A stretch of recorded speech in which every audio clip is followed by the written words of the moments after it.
नमस्कार, AB news देख रहे हैं आप। निशा है आपके साथ और इसके साथ बुलेटिन का करते हैं आगाज। खबर की शुरुआत। बुधनी विधानसभा के बुधनी नगर पालिका वार्ड क्रमांक 10 के एक परिवार ने राष्ट्रपति, राज्यपाल महोदय और मुख्यमंत्री शिवराज सिंह के नाम एक आवेदन दिया है, जिस उस परिवार ने मृत्यु की अनुमति मांगी है। आपको बता दें, पीड़ित परिवार का कहना है कि स्थानीय भाजपा प्रतिनिधियों और प्रशासन द्वारा पिछले 2-3 माह से उनके मकान को बनने नहीं दिया जा रहा है। बार बार तोड़ने के लिए जेसीबी आदि लेकर उन्हें डराते धमकाते रहते हैं। उनकी कोई सुनवाई नहीं हो रही है। इसी से त्रस्त होकर उनके परिवार ने राष्ट्रपति से निवेदन किया है कि उन्हें एक अच्छा मृत्यु की अनुमति प्रदान की जाए।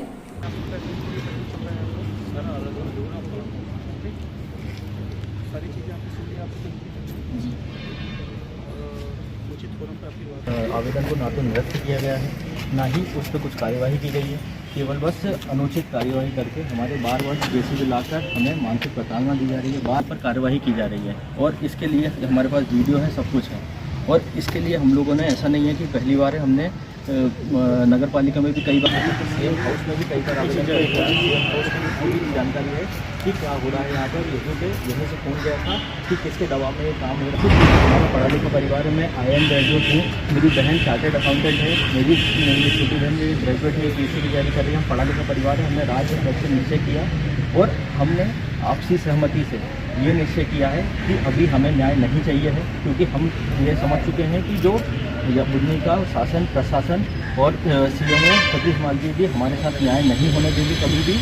और इसीलिए हम आपको भी अपने न्याय करने के दायित्व से मुक्त करते हैं। अभी हमें न्याय नहीं चाहिए, हमें न्याय से मुक्ति चाहिए है। और इसीलिए हम पूरा परिवार इच्छा मृत्यु के लिए आवेदन प्रस्तुत कर रहा है। हमारी बस एक ही अनुमति है कि हमारी इच्छा मृत्यु माननीय प्रधानमंत्री जी नरेंद्र मोदी, माननीय मुख्यमंत्री जी शिवराज सिंह चौहान और राष्ट्रपति महामहिम।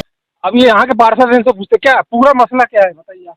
पूरा मसला ये है कि यहाँ पर जो सुजान विश्वकर्मा जी का मकान बन रहा है, ये अतिक्रमण में बनाया जा रहा है, जिसकी इनको पूर्व में भी नोटिस जारी किए जा चुके हैं। इनको 2014 और 16 से लेकर अभी तक की नोटिस जारी हो चुके हैं, लेकिन ये उस नोटिसों का बिना खंडन किए अपना मकान बनाए जा रहे हैं। और इनको बार बार रोकने के बाद भी, जबकि ये मामला कोर्ट में भी चला गया, इसके बाद भी ये कार्य अपना जारी रखे हुए हैं। और जहाँ तक रही पट्टे की बात, तो पट्टे के लिए तहसीलदार साहब आए, पटवारी जी आए, लेकिन इनने अंदर जाने ही नहीं दिया, सही नफ्ती करने ही नहीं दी, जिस कारण ये अपनी दादागिरी से किसी को कोई कार्य। नहीं, आप ये कैसे कर सकते हैं? तहसीलदार ने तो ये नाम तो बता दिया कि आपकी जगह यहाँ तक है, उसके बाद फिर इन्होंने काम चालू करा। जब तहसीलदार को नफ्ती ही नहीं करने दी, अंदर ही नहीं जाने दिया, तो नफ्ती हुई कहाँ? 4 लोगों को यहाँ गाँव के वासियों को बुला के सामने नफ्ती कराई जाए। तहसीलदार को कोई अंदर जाने से रोक, मतलब नाप तोल करने से रोक सकता है क्या?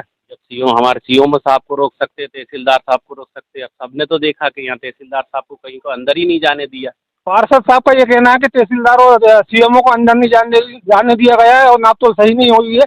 लेकिन ये सत्य है कि ये जगह जो दी गई है वो कलेक्टर द्वारा दी गई है। हम उस परिवार के साथ खड़े हुए हैं जिसने इच्छा मृत्यु के लिए महामहिम राष्ट्रपति, राज्यपाल और मुख्यमंत्री को ज्ञापन दिया है SDM के माध्यम से। हम उनसे पूछना चाहते हैं कि आखिर ऐसी क्या परेशानी आ गई आपको, ऐसी क्या दिक्कत आ गई जो आपको इतना बड़ा स्टेप लेना पड़ा? हम अपना 50-60 साल पुराना मकान, पट्टे की भूमि पर जो मकान है, और हम यहीं पर काबिज थे। हम इस मकान को, पुराना मकान था, इसे हम तोड़ के नया मकान बना रहे हैं, जिसके लिए हमने CMO ऑफिस में आवेदन भी दिया। लेकिन हमारे आवेदन को ना तो निरस्त किया गया, ना ही एक्सेप्ट किया गया। और जैसे ही हमने मकान बनाना चालू किया तो नोटिस पे नोटिस दिए जा रहे हैं। और हमारे पास पट्टा है, लेकिन पट्टे की ज़मीन पर परमिशन नहीं दी जा सकती है, तो हम लोग अप्लाई नहीं कर सकते हैं। लेकिन पता नहीं ये लोग हमें कैसे परेशान कर रहे हैं। और जब हमने अंदर पड़ताल की तो हमें पता चला कि श्रीकांत शर्मा जो भाजपा पार्षद है, उसके द्वारा CMO पर दबाव डालकर हमें परेशान किया जा रहा है।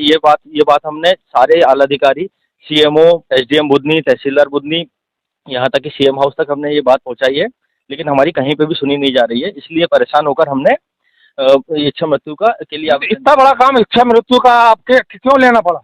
क्योंकि सर हम इस शासन से बहुत ही ज़्यादा परेशान हो गए हैं। ये शासन एक ही तरफा कार्यवाही कर रहा है, खास करके CMO साहब ये सिर्फ भाजपा पार्षद, भाजपा के नेताओं की बात सुन रहे हैं। हमने जितने भी आवेदन दिए अब तक उन पर कोई भी कार्यवाही नहीं की गई, जबकि श्रीकांत शर्मा का हमारा पुराना उससे विवाद रह चुका है। 10-12 साल का आपसी रंजिश थी हमारी, इसलिए वो ऐसा कर रहा है। लेकिन इस बात की ध्यान में रखते हुए CMO साहब ने कोई कार्यवाही नहीं की। इसकी पुरानी FIR और पुरानी रिपोर्ट जो मीडिया में आई है वो रिपोर्ट्स, हमारे पास सारी रिपोर्ट्स हैं, पर सीएमओ साहब इस बात को मानने से इनकार कर रहे आपने मामा से मिलने की कोशिश की? हैं। जी, हमने 3 बार मामा से मिलने की कोशिश की है, तीनों बार मिल चुके हैं, निवेदन किया है उनसे, लेकिन अब तक कोई कार्रवाई नहीं की है। एक बार हम सीएम हाउस जाकर भी आवेदन दे चुके हैं, लेकिन कोई कार्रवाई नहीं। आपका आवेदन उनके हाथ तक पहुंचा? जी, उनके हाथ में था आवेदन, उन्होंने देखा भी, उन्होंने मुझसे कहा भी कि ठीक है आपके समस्या को मैं सुलझाऊंगा, लेकिन अभी तक कोई जवाब नहीं। बुंदी मध्य प्रदेश जो कि मामा की नगरी कहा जाता है, तो यहाँ पर वो अपनी भांजियों से बहुत ज्यादा प्यार करते हैं। इसके अंदर 2 भांजियां हैं, एक बहन है उनकी, और उनके साथ जो प्रताड़ना हो रही है उसको देखते हुए ये बुधनी के लिए बहुत बड़ी खबर है। अगर मध्य प्रदेश में ये कहीं और घटना होती तो ये आम घटना होती, लेकिन बुधनी के अंदर जो बुधनी विधानसभा मुख्यमंत्री